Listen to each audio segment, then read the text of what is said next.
Good morning and welcome to Farm Factor. I'm your host, Jamie Bloom.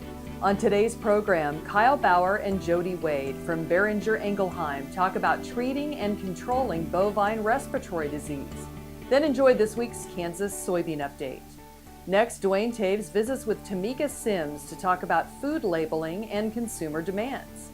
Then it's this week's Kansas Farm Bureau update, and we'll end with Plain Talk featuring Kyle and Duane. Stay with us.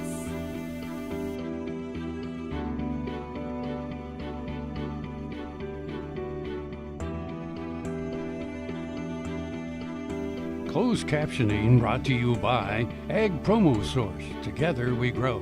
Learn more at agpromosource.com. This segment brought to you by Kansas Farm Bureau, the voice of agriculture. To join today or more information, go to kfb.org or find us on Facebook and Twitter. Welcome to Farm Factor. Up first today, Kyle Bauer and Jody Wade talk about Boehringer Ingelheim and controlling BRD. Hi, this is Kyle Bauer visiting with Dr. Jody Wade with Boehringer Ingelheim. We're going to talk about BRD. Diagnosing is tough. We know we have an animal that's depressed. There's something going wrong. We might see discharges, but knowing what to treat for is tough. It is. It's a tough situation, and we as veterinarians and producers need to do a lot better job with our diagnostics. The science is there. We can do deep nasal swabs, and actually if we have deaths there on the farm, actually take tissue samples into the diagnostic lab. And it's a frustrating cause a lot of times because sometimes we get pretty good information back, sometimes we don't. But it's good to look, and in that way we can base our treatment protocols off of what we find scientifically instead of just guessing. And certainly we've come to realize that BRD is hurting us in a lot more places than just in respiratory. Yes, sir. It's one of the largest economic factors in the industry today. It costs us a pile of money every year. You would think we would get smarter year after year on how to treat it and how to combat it. So I think we've got to stay on the forefront. We have to stay ahead of the game with good vaccination, good sound vaccination protocols, and making sure we're using good science on the antibiotic choices that we use just to keep from having resistance issues in the future. So there is a good vaccination protocol available. You bet. We think we have a pretty good picture as far as what we need to be doing. Is trying timing-wise, trying to make sure we get that sound, get people to follow those protocols, and use good vaccines that's going to prevent the diseases that we're going to see at that particular time. And once we need a treatment, that's a difficult one too. How much to use, how long, which type, how deep the BRD has gone in the herd. It's tough. It is, and one of the most confusing things we see today is especially with antibiotic choices, is how to gauge what we need to use weight-wise. People aren't very good at guessing weights, and I'm one of those as well. So it's good to have a scale so you can actually get good weights on those guys and then base those antibiotic choices off the true weight of that animal to make sure that we don't set ourselves up for problems there as well.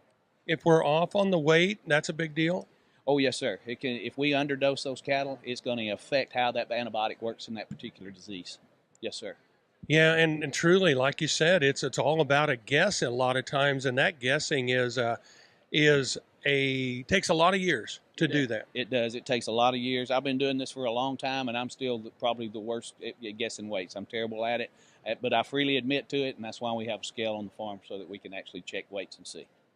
So the BRD that is the easiest to treat is probably a bad word to say it. The quickest you'll see efficacy would be the type that's in the lungs? Once it gets to the lungs and starts causing damage, we're in trouble. We're in big trouble. So you want to try to stop it actually before it gets to the lungs while it's still up in the nasopharynx. If we can do that through antibiotic use, good management protocols makes a huge effect as well. And then making sure we choose the right antibiotics to treat it with once it gets into that lung mass. Now, you talked about swabbing. How quick can those results get back? We get them back pretty quick. The diagnostic labs that we work with are awesome. The pathologist has been really good to work with. Those deep nasal swabs gives us a good snapshot of what bacteria and viruses that we can find there in the nasal passages of those calves, especially when you're putting cattle together coming from numerous sources all over the country. So it's a really, really nice snapshot in time to tell us what's there and what we're dealing with. We're visiting with Dr. Jody Wade. He's with Boehringer Ingelheim, and we've been talking about BVD. This is Kyle Bauer reporting. Back to you, Jamie. Thanks, Kyle. Be sure and come back after these messages for this week's Kansas Soybean update. Ag Promo Source is a unique group of marketing specialists with one mission: help your ag business grow. Each affiliate has their own area of expertise, and they work together to bring you advice, products, and services. To get started, visit agpromosource.com. Ag Promo Source. Together we grow.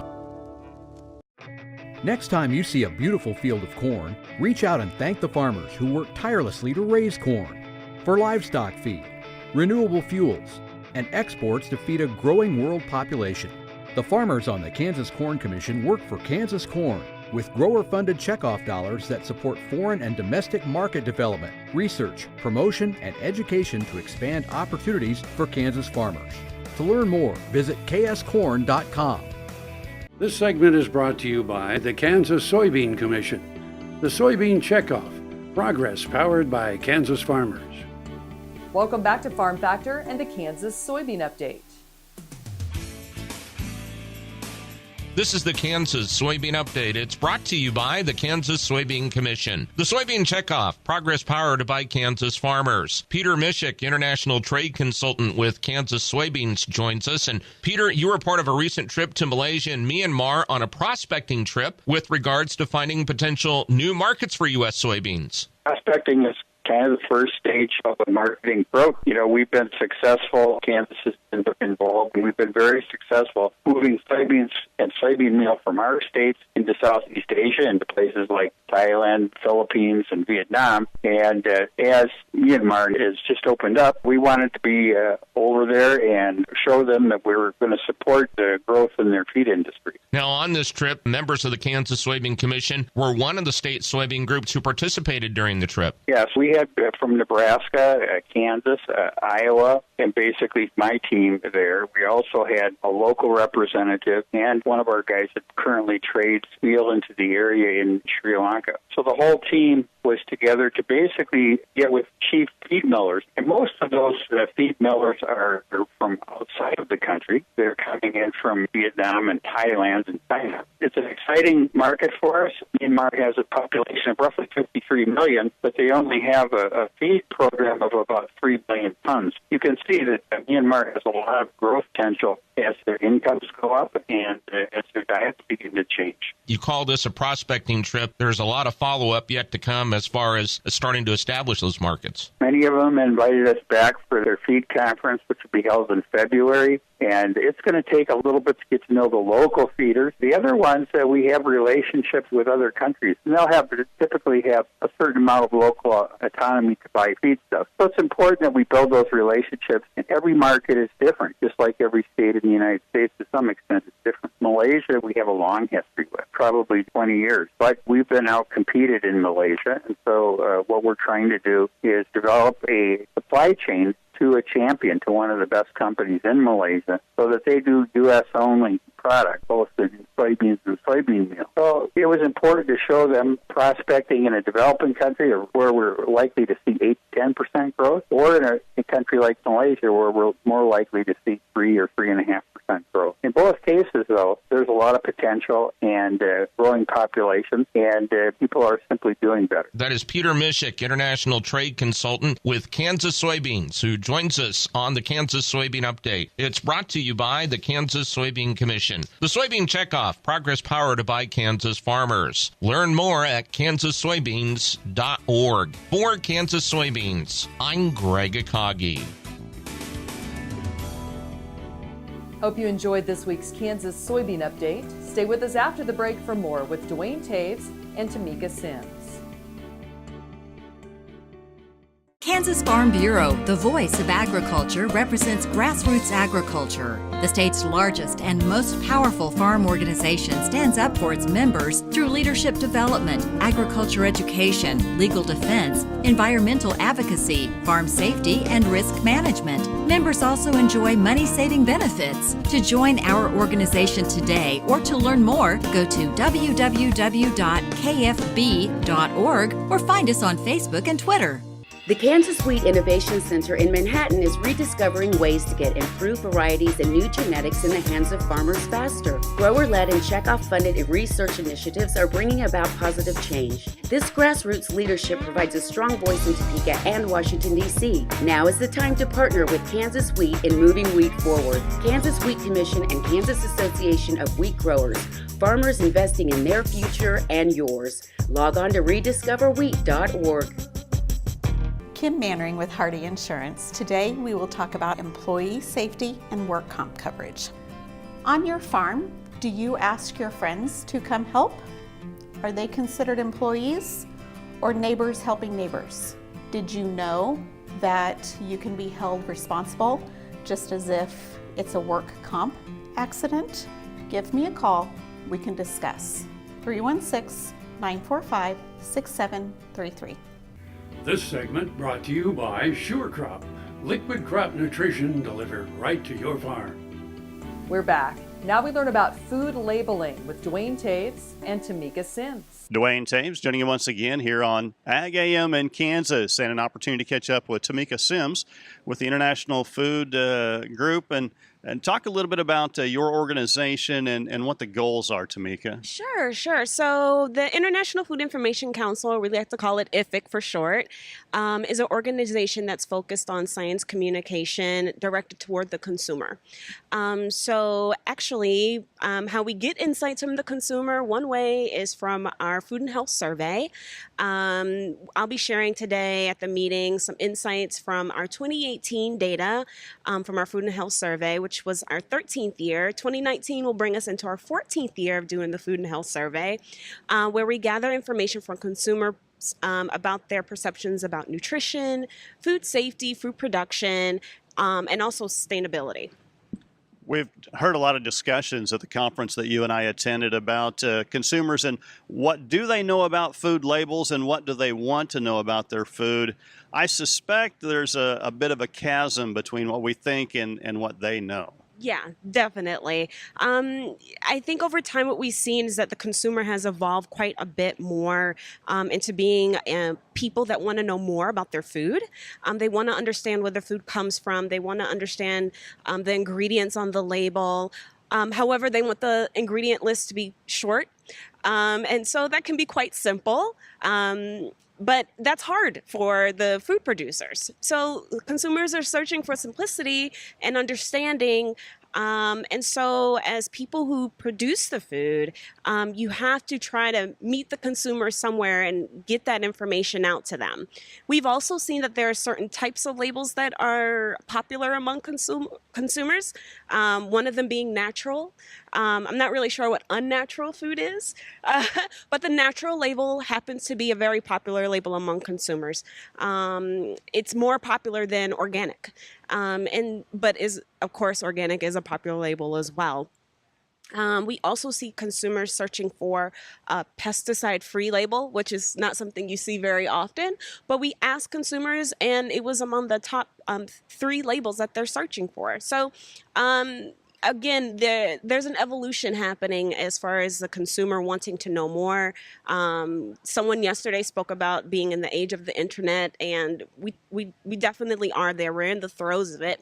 And so producers and farmers and ranchers have to use the internet to their advantage in order to reach consumers and give them this information that they're hungry for, no pun intended. We talk about labels and marketing sometimes. Is there concern about truth in advertising, so to speak, that we're actually providing information or just gimmicks to try and get purchases done? Yeah, I mean, I definitely think there's some concerns there. I think that for sure, it's kind of like products have to be a part of the conversation, just like the people producing the product. So it's, unfortunately, we're in an age of labels. And so it's like, if you don't use the label, do you want someone to think that, oh, well, because you don't have this label, does that mean that your product is subpar in some way? And that's unfortunate. That could be the chain of thinking for the consumer. But at the same time, if you have the space on your label to put another certification there to assert the quality and the care that's put into producing your product, I say you might want to think about using it. Now, obviously, with your program and organization, it's international in focus. Do you see differences between areas of the world and how consumers perceive their food? Yes, certainly. I mean, we have sister organizations in Europe and Brazil and China, and of course, the market in all those places is definitely different than in the United States.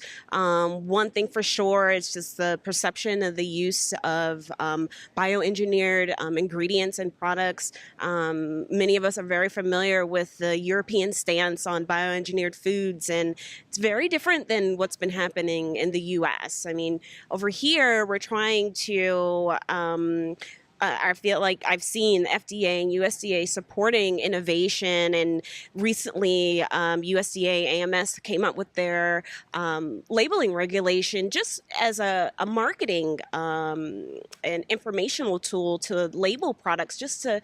It's not about safety, it's not about quality, or nutrition, it's just about a way to make the consumer aware. And I think that that's the road that we all have to travel. We have to be more transparent, and hopefully transparency will help negate some of these feelings or ideas of the using of innovation in food production is somehow a bad thing. Our thanks to Tamika Sims joining us here on Ag AM in Kansas. Jamie, we'll send it back to you. Thanks, Duane. Come back after the break for this week's Kansas Farm Bureau update. About 6 jumps later, I was laying on the ground and thinking, boy, my shoulder sure hurt. I kept waiting, and it didn't get better and didn't get better. I'd heard about Kansas Regenerative Medicine Center on the radio. Got down there at 8 o'clock in the morning, and by 11:30 the procedure was all over, and it just kept getting better and better. And within 6 weeks, I was back digging post holes and doing the other hard work that I'd been doing before the accident. And I'm really pleased. It's really worked out well for me. This segment brought to you by Kansas Farm Bureau, the voice of agriculture. To join today or more information, go to kfb.org or find us on Facebook and Twitter. Welcome back to Farm Factor and the Kansas Farm Bureau update. Tim and Catherine Franklin operate a 4th-generation farm in Sherman County. They began renting acreage from Tim's parents and have slowly taken over the entire operation as Tim's parents near retirement. The couple operates 4,500 acres of dry land and irrigated no-till that produce corn and wheat. Catherine and Tim served on the state YF&R committee, with Catherine leading the annual conference as committee chair. They continued their service to YF&R while on the American Farm Bureau YF&R committee. Tim has served on the Sherman County Farm Bureau board since 2011. Tim serves on the Acacia Fraternity Board of Directors at Kansas State University and was a member of the Kansas Agriculture and Rural Leadership class. Catherine is a member of the local PEO and currently serves as vice president. Both are also active in their church. The couple believes as issues continue to develop in the farm and ranch industry, it will be a challenge for them to address the concerns of customers. They believe Kansas Farm Bureau is uniquely positioned to help address issues through advocacy and education. Stay with us. We'll be back after the break with Plain Talk. KFRM is one of the largest farm radio stations in the nation, dedicated to informing and entertaining rural listeners from northern Oklahoma to southwestern Nebraska. You can catch KFRM in many ways. Of course, 550 on the AM dial, streaming at kfrm.com, or on your smartphone by going to the TuneIn Radio app, or on Ag AM in Kansas on Tuesdays and Facebook every day of the week. KFRM, tune us in. You'll be glad you did. Valley Vet Supply is devoted to providing information and professional quality products at reasonable prices. Valley Vet Supply. Sure Crop Fertilizers was started by my father, Don Sherman, and my mother, Shirley Sherman. Family business that started in the 80s. We predominantly focus on plant nutrients and what we can do to give growers better responses with the fertilizer dollars that they do, and what we can do to make those things work better for the grower.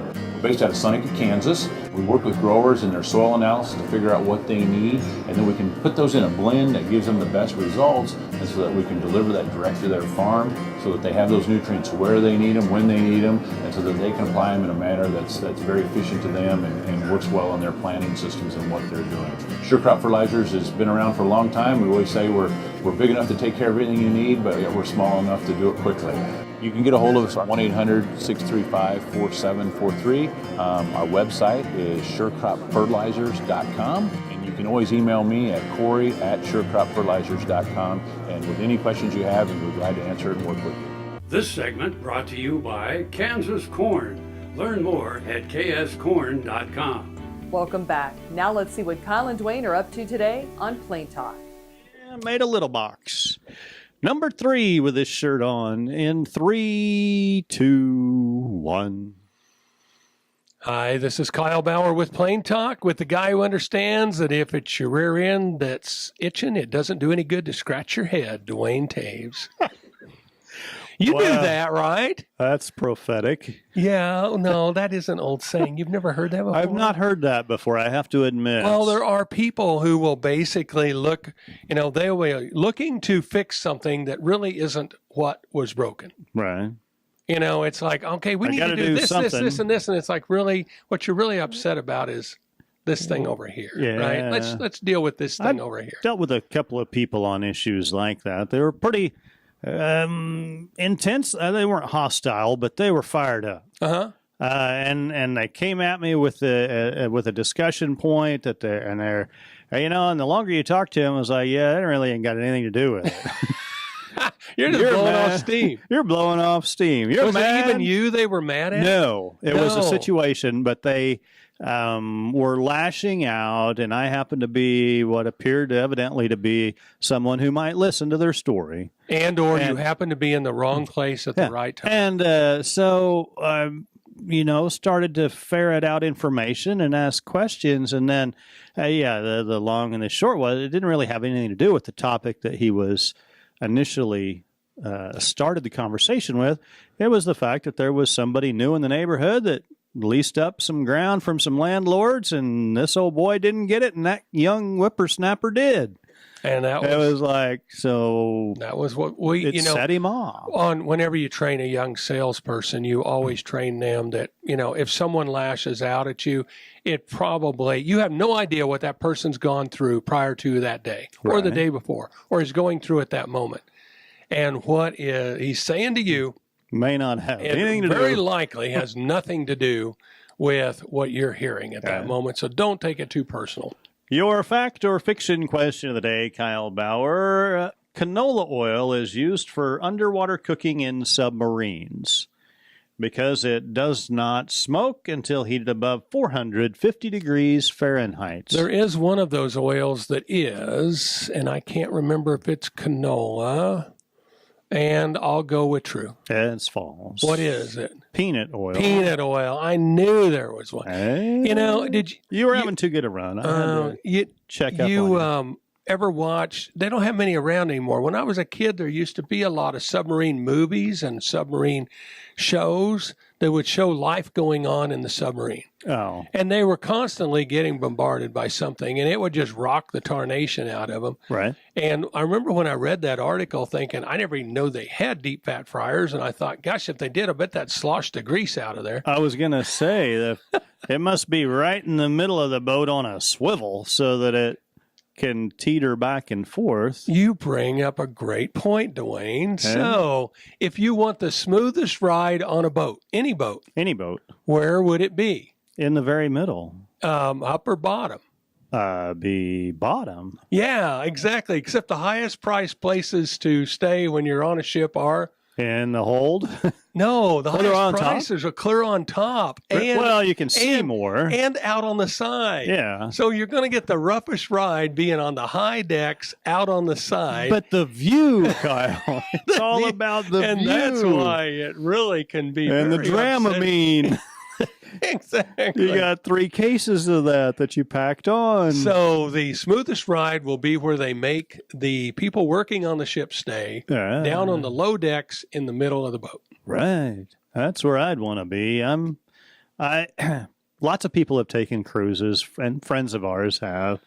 I've not had a trouble on a boat on a lake, but the ocean is a little different than Milford.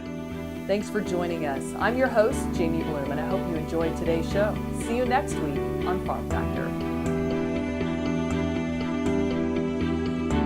Closed captioning brought to you by Ag Promo Source. Together we grow. Learn more at agpromosource.com.